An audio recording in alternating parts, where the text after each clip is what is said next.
Scriptural Theology, Pastor Adrian Deviser, Kittu Savannah, Colombo, Sri Lanka. In the early 1700s, Sri Lanka, under the rule of British Empire, became the destination of merchants and missionaries. They thought the best way to bring the country to some uniformity was through religion. With this in mind, they attempted to convert the nation of Sri Lanka to Christianity.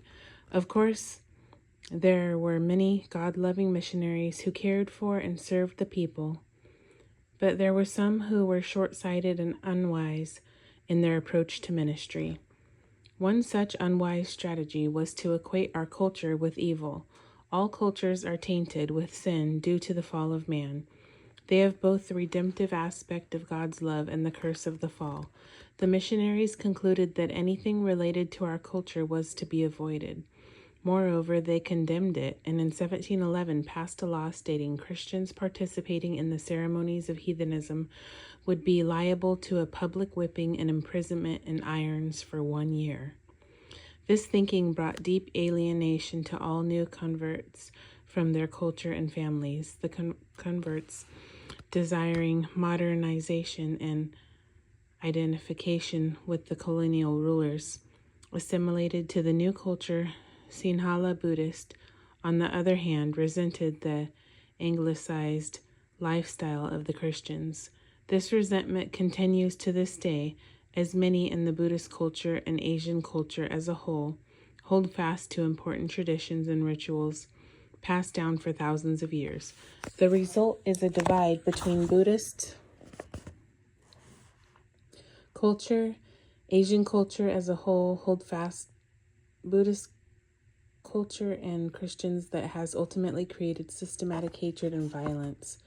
A new way of thinking is emerging. The use of culture as an imperative for communicating the gospel. Truth cannot be communicated in a vacuum.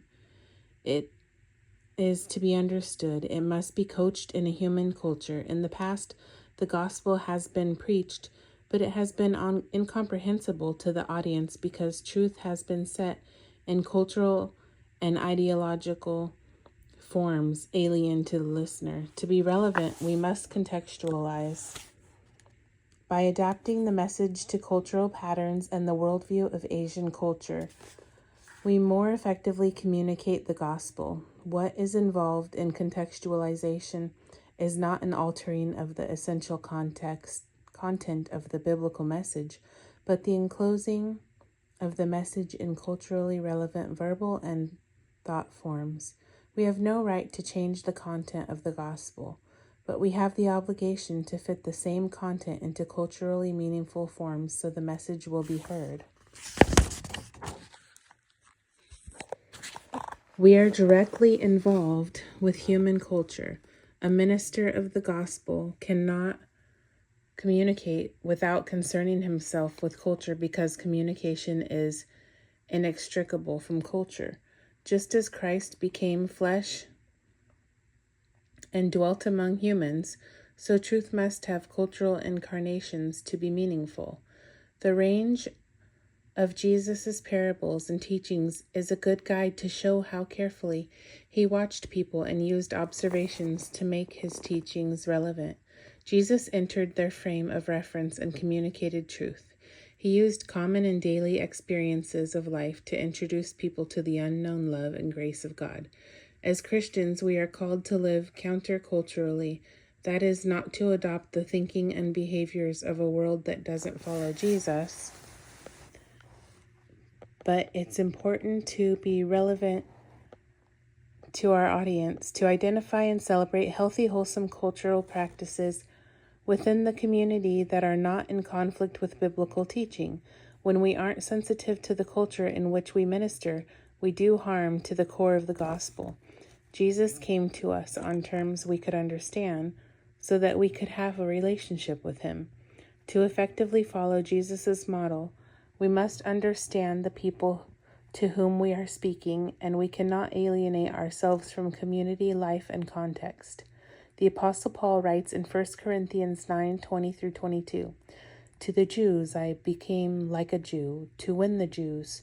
To those under the law I became like one under the law, though I myself am not under the law, so as to win those under the law. To those not having the law, I became like one not having the law, though I am not free from God's law, but I am under Christ's law, so as to win those not having the law.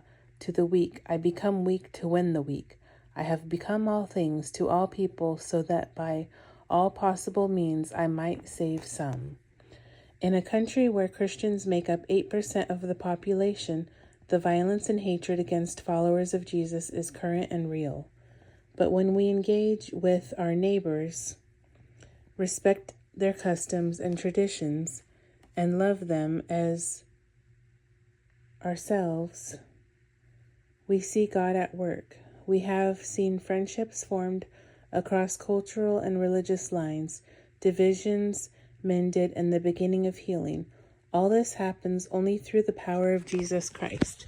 The truth of the gospel cannot be altered to suit any culture, but the ways we deliver this truth can and should be filled with respect, awe, and honor of the culture in which we minister. Thank you so much for reading with me. I look forward to reading with you next time. Have a good week.